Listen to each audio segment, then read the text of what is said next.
Let's chat about resilience, leadership, and owning your goals. Today, I'm joined by Sophronia, a powerhouse in tech leadership, as she faces challenges head on and has built not just an inspiring career, but is now the founder CEO of an inspiring tech company. She demonstrates how to navigate life's toughest transitions, building products that fill critical gaps, because her company is all about identifying a key gap in the restaurant industry. But her story, the thing I really want you to dial into as you listen to this, is one of grit, determination, finding strength to thrive, particularly in male-dominated industries. Not only was her early career in a male-dominated industry, but today she is dealing with rooms full of men as she sells her product. So in this episode, we're diving into leading with confidence, building resilience, what it takes to build that resilience as a woman in tech, staying focused on those goals, leveraging the goals to keep going when the road gets tough. If you're ready to hear some actionable tactics for thriving as a leader, dealing with bias, and staying true to what matters most to you, this conversation is for you. So let's dive in and get Sophronia onto the show.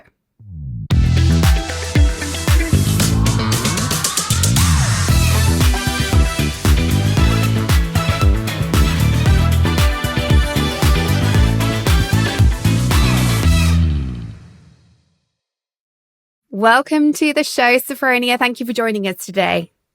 Thank you for having me, Toni. I'm excited. Well, let's start off with a question I love to ask everybody. Can you tell us about your life and career to date and how you got to where you are today? Wow. It's a big question, isn't it? It's a big question to start with. Yeah. All right. So I was born and raised in Kingston, Jamaica. I'm currently living now in Deerfield Beach, Florida. I migrated to the United States officially October 5th, 2013 with just $100 to my name. And it took me about 9 years to secure my permanent residency. And I hadn't seen my dad for 9 years either. And that time when I migrated to the United States, my first job out the door was door-to-door sales. So that's like the hard knocks of all type of job where we're literally going to people's houses, knocking on their doors, selling them cable, internet, and home phone services. I did that for about 2 years. I've had horrible experiences, but my biggest takeaway from that job was it built resilience, right? Yeah. There's literally nothing that I can put my mind to that I won't accomplish just because of that job. It was completely commissions based, and I was eventually one of the top sales agent. Then after that, I was awarded an opportunity at a tech company. They built their own software. The company at the time was called PaperSave. The product was also called PaperSave.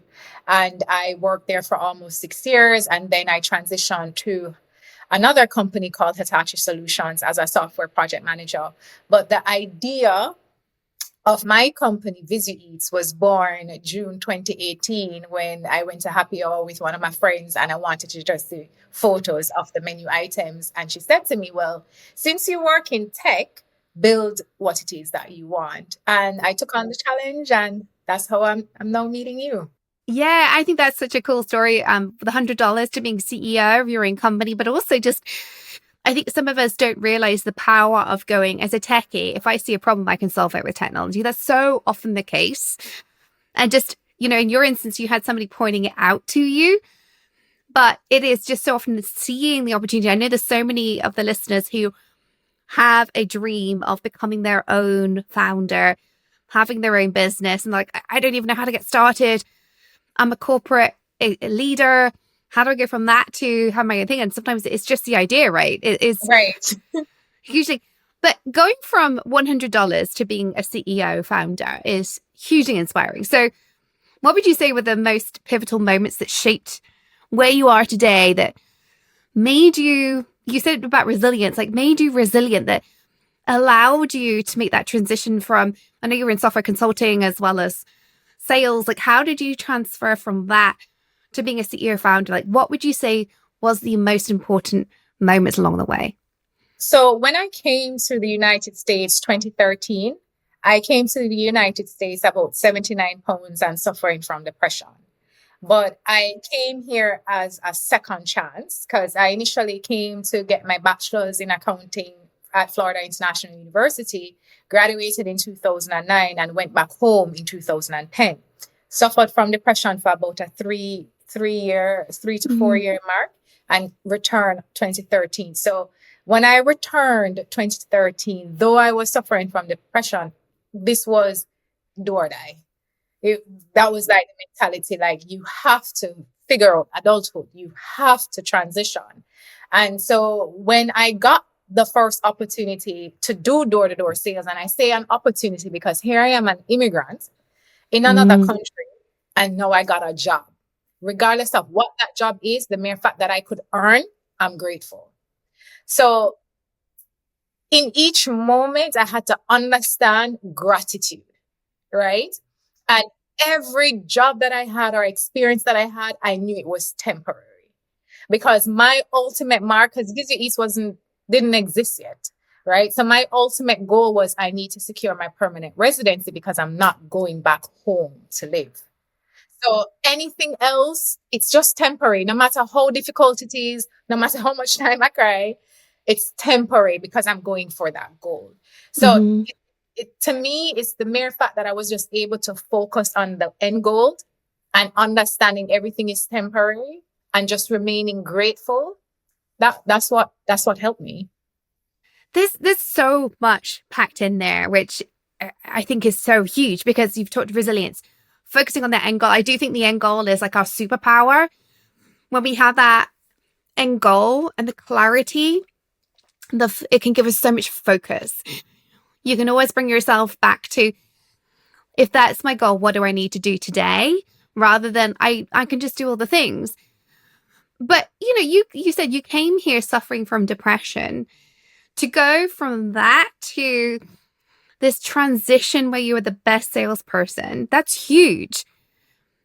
Okay, talk us through that a little bit. Like, there's a lot of obstacles there. Being an immigrant, having depression, being a Black woman. I mean, we are going to get to like navigating male-dominated spaces in a minute. Like, what did you have to go through to get to that point where you became the best salesperson in the room?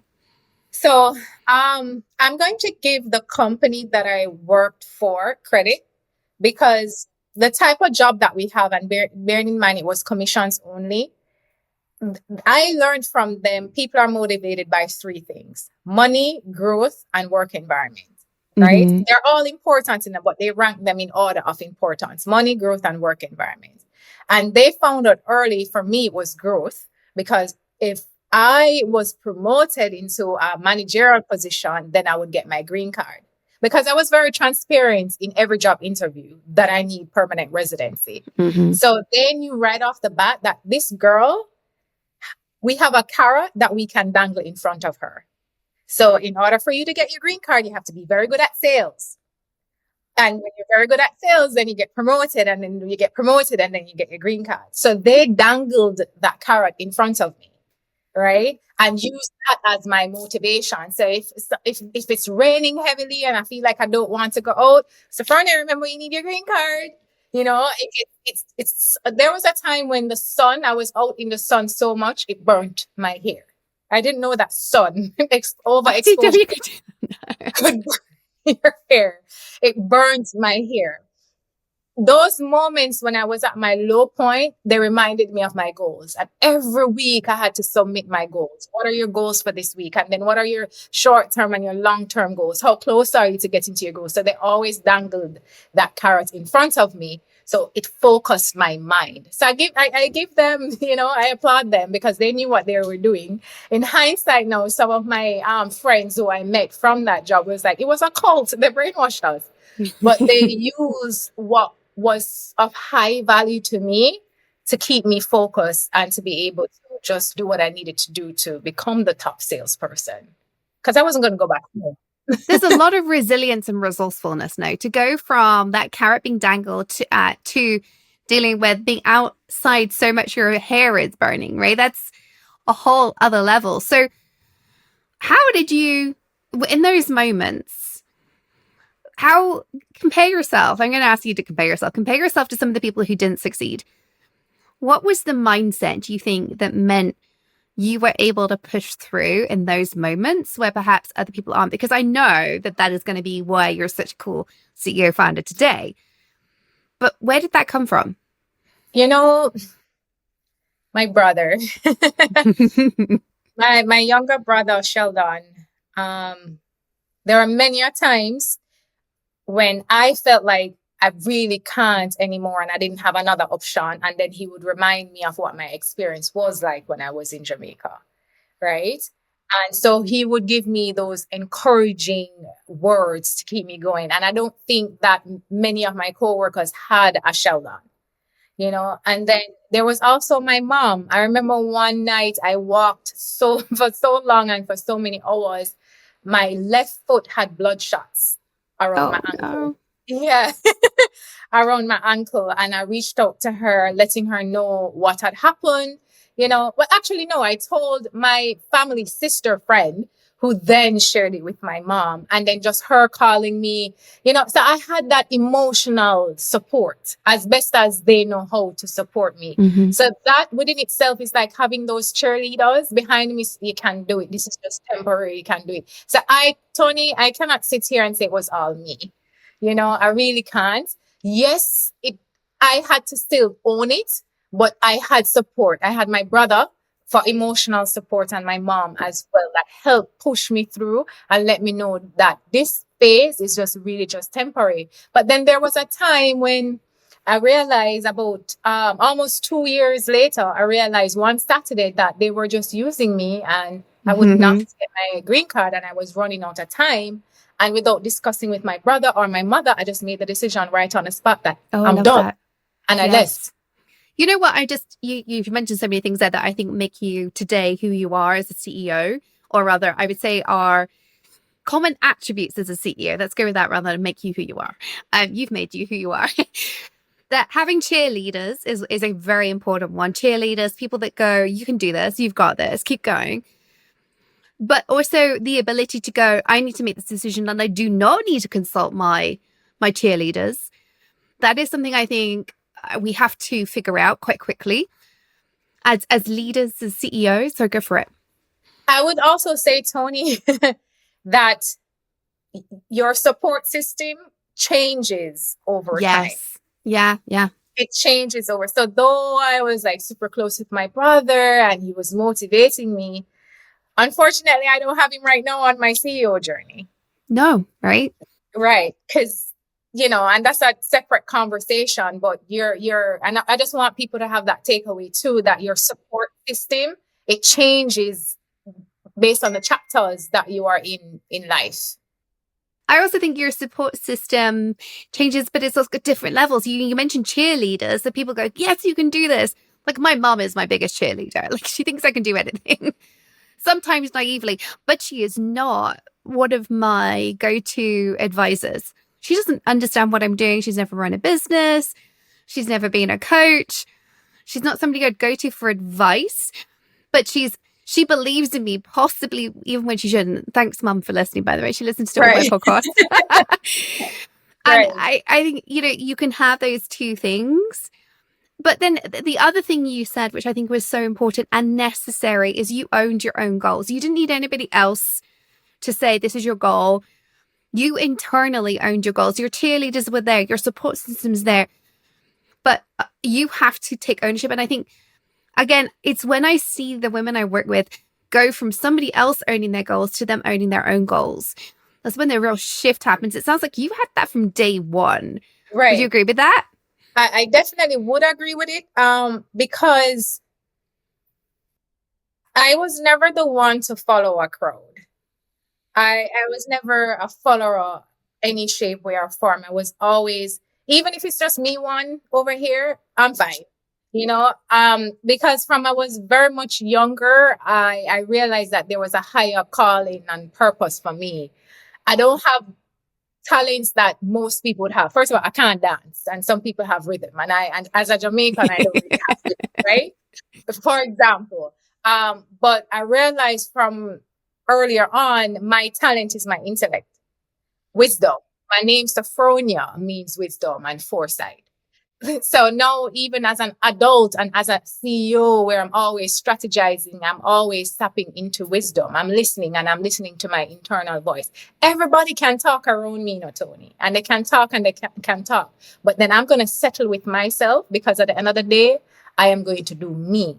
Because whatever the consequences or the benefit is, it's going to impact me first. Everybody else is secondary. So I have to be comfortable owning me. I have to be. I can't give that to anybody else for that responsibility. I have to be comfortable with owning me. I love that. Comfortable with only you. Okay, well, let's talk about that in the sense of dealing with a male-dominated space, because I do think there's part of what makes us able to deal with male-dominated spaces is being comfortable in our own skin and not being intimidated. So you spoke to me previously as in your role as CEO, you are constantly having to deal with male-dominated spaces, being assertive, but navigating that assertive versus aggressive. And I know you've got some stories there. Yeah. Tell us a little bit about how you prepare for those meetings you have with male IT leaders, CTOs. I know is now part of your day job as a CEO. What do you do to make sure you're taken seriously without compromising your authenticity or who you are as a leader?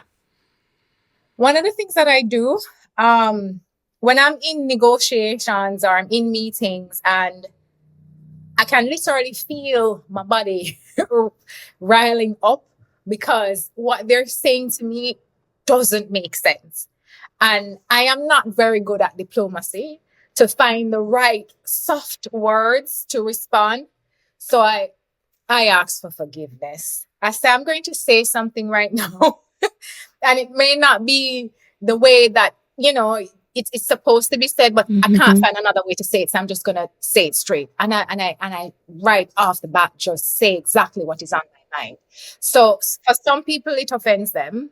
For some people, they're taken aback. But I'm going to be authentically me, Toni. And I remind myself of that too. Like, why did I decide to be a CEO if I'm going to follow rules? Do you think that has ever caused you problems in terms of like building relationships with other people, like being that female CEO, being Black and female, being from Jamaica? Can you call it out and say it's caused problems? I know as a woman, I struggle to make sales sometimes to men just because I'm female, but it's also helped me make sales at times. Right. I would say yes and no. I would say yes, where, we're still working on towards profitability and we haven't closed some deals. And I've had certain of those conversations before. But I say no because I'm not going anywhere. I'm not. And it's not like I'm being intentionally rude. It's just that I'm not settling. And what you're saying to me is rubbish.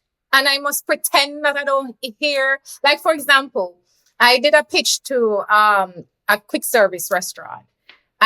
This was now my third session, and I was meeting with their IT multiple times. And this was the third session now. Like, literally, I'm coming with the expectation that they're going to sign off on the deal, especially because I'm giving them concessions. And they went out of their way to tell me the reason that they cannot move forward right now is because they need to create an internal process on how they decide to choose a vendor. Oh my God. Exactly, Toni. Yeah. Exactly. So I had to call it out. I had to call it out. That is bullshit. I had to call it out. You know what I mean? So, and I tell them, like, I don't have poker face. I'm a Scorpio. I wear my emotions. So what?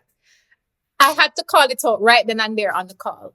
Like, to the point where I was like, if that be the case, you've never done this before. Since my technology is so new, let me help you write it then. Because basically, it's not going to take you until another year before we come back and have this conversation. And you wasted my time. Like, what are you doing? You're literally finding an excuse not to move forward. Tell me something else. Don't tell me that. So I call out the bullshit, Toni. I call it out. I actually really love that. And I think so many of us, we get in our heads about, has this happened because I'm female? Has this happened because of any other demographic? And actually, I think sometimes we do just need to, one, call things out. Men would be calling it out. So why aren't Thank we? you. As Thank long as it you. feels authentic to you, which I love that it does, by the way. But then secondly, I think if you sit in a space of being in a victim, it eats away at us. I would say it's much better for us and our companies to call it out and move on. Correct. Call it out, move on to the next prospect. There are more fish in the pond. And honestly, if you believe in what you're doing, which I know you do, if you believe in what you're doing, they're the ones missing out, not you, right? Correct. Mm-hmm. Yeah. So I love that so much, because it's a level of self-assurance, which I see is quite rare in women, because society has told us that we shouldn't be self-assured. We've had a lifetime of being told, you're not right. You've got to make everybody happy. If you don't do this, we're too aggressive, or you've got to be meek and make everybody comfortable. And it doesn't actually serve us. And I think you are the epitome of demonstrating it doesn't serve us. So It don't. Mm-hmm. one of the other things I want to pick your brain on, because again, we spoke about this before we hit record, was being ignored and dismissed. And I know this is something you experience both in your consulting life, but probably if you're like most of the CEOs I talk to, probably also as a CEO. So tell us about, how does being dismissed show up? Because I think sometimes some of our listeners don't realize they're being dismissed. They're just frustrated that they're not getting traction. So how does it show up? What's the emotional toll, and how do you build that resilience so that you can still excel?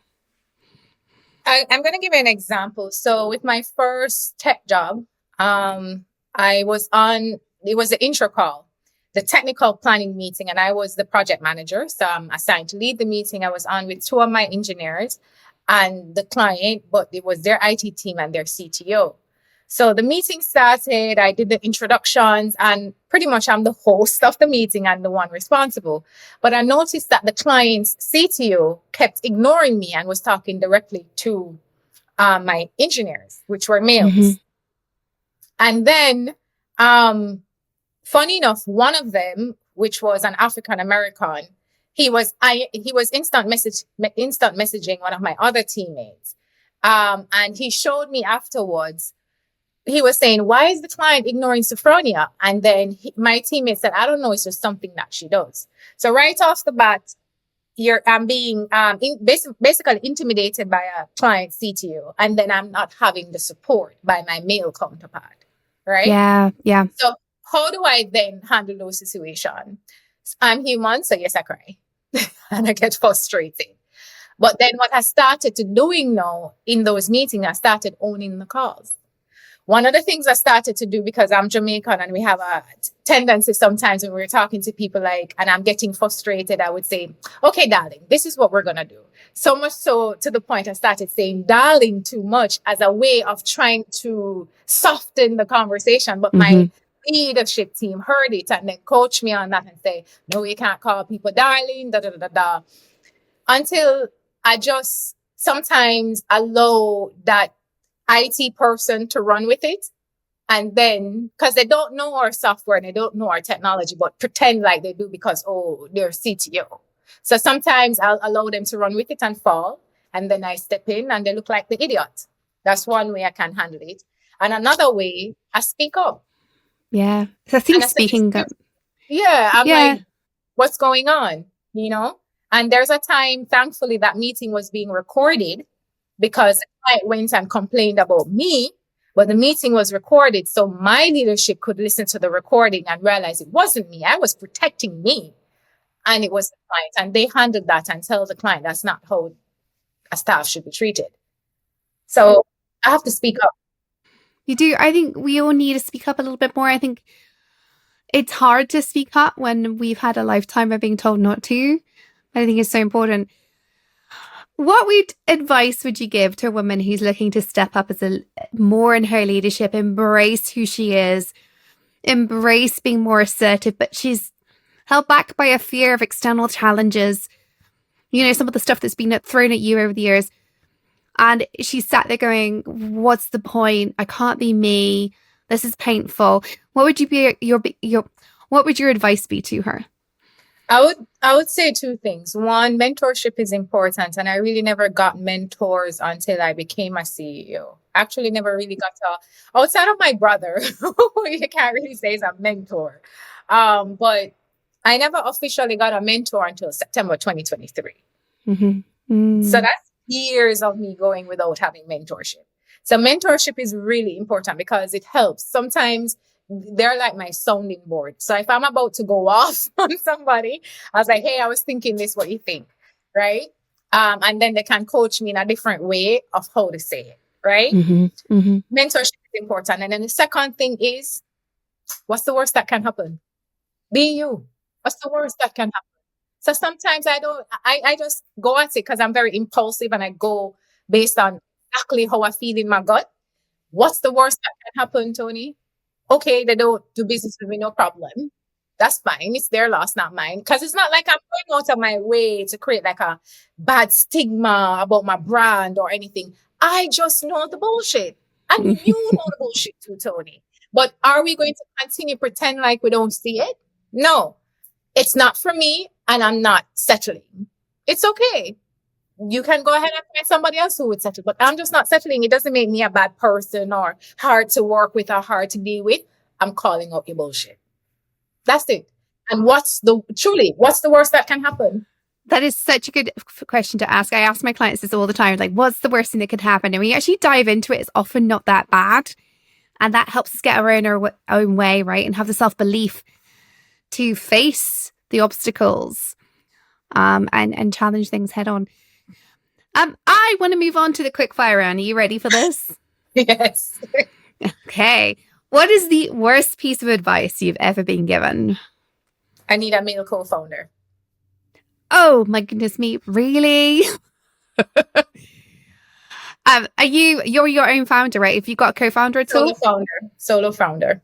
So good to hear. I've had so many conversations with CEOs over the last 6 months, and all of the ones who have got co-founders all regret it. I think that's really striking to me.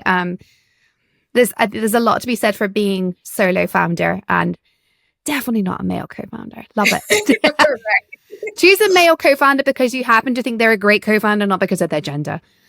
But always ask if you need a co-founder. I think if you've got a great idea, you don't necessarily need a co-founder. You just need your team. You just need a team, exactly, right? And you can give your team profit share. You don't have to give them control. Exactly. Yeah. Exactly. What is the best piece of advice you've ever been given? I was struggling sometime late last year about isolating from the noise, which would include my family. Because I remember I was telling you that your cheerleaders change depending on the chapters in your life. And I felt like I needed a break. I just needed a break from the talking, the advice, because where ViziEats was at, it's like, oh my God, what is she doing? Like, she's invested everything in this, but then, okay, it's not making any money, but she's so talented. She should have how many jobs and all of that jazz. So I was struggling with just isolating myself from my family and choosing me. And then one of my mentors, Ian, said to me, it's okay to choose you.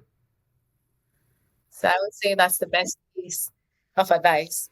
It's so okay to choose you. Love that mentor. Yes, I do too. What is the last book you read and would you recommend it? Your Next 5 Moves by Patrick Bet-David, and I definitely would recommend it. Interesting. I have read that. Actually, I listened to it. At least I think I have. I didn't get on with it. Really? Yeah, I'm going to go back to it and make sure it's the same one. I mean, I will look it up, put it in the show notes. And I'd love listeners to pop in a message to me on LinkedIn or wherever you find me and tell me, what do you think? If you've read that, you're going to read it. Would you side with me or Sophronia? I can't remember why I didn't get on with it, but I remember thinking, no, I don't like this. I can't remember why. and it's because of the stage of where you are as a CEO who is focused on generating revenue and also like strategies, like really every day I have to be strategic. It resonates with me. Yeah. So it's just that. Yeah. Maybe it's a stage. Powerful. Yeah. I love that. By the way, as an entrepreneur, I will tell you, for any entrepreneurs listening, You should never stop as a CEO founder, ever stop thinking about revenue. I think about revenue every day. Doesn't matter how long you've been doing this for. If you can do some revenue generating action every day, even just 5 minutes, your business will always do fine. It's when you go, I don't need to worry about revenue, that you'll come a cropper. So Yeah. just so you know, it doesn't go away that. How can people connect with you, find out more about what you do, find out about ViziEats? Where can we find you online? Sure. So on all social media platforms, it's I am Sophronia. And for ViziEats, it's at ViziEats. On LinkedIn, it's Sophronia McKenzie. Okay, I will make sure all those links are in the show notes. So if you want to connect with Sophronia, please go check her out and go and check out ViziEats as well, particularly if you have any connections to the restaurant business. Yes. What final thoughts would you like to leave our audience with today? My final thought would be, as an entrepreneur, or even if you're not an entrepreneur, find your people. Mm. And your people change each chapter of your life. And it's okay when they do. Yeah. Thank you so much. I feel like this has been another one of those episodes where we've got leadership lessons from amazing women and CEOs like yourself, Sophronia, where we talk about that resilience that we need, how to build that resilience in the first place. And for you, it sounds like it's really come about through having those cheerleaders, having the right mentors at the right stage, but also the lessons you've learned from navigating your early career, the bias, the sexism, the racism in your case probably as well, and just the challenges that you've had to overcome over and over again are why you're so successful today as a CEO. And quite frankly, just a little bit kick-ass. Thank you. So I would love everybody listening to ask themselves, how are you being more assertive today? What tactics are you using to get heard? How are you making sure you're being taken seriously? And how are you doing all of that while being authentic to yourself? Thank you for listening, and I hope to see you next time on Leading Women in Tech.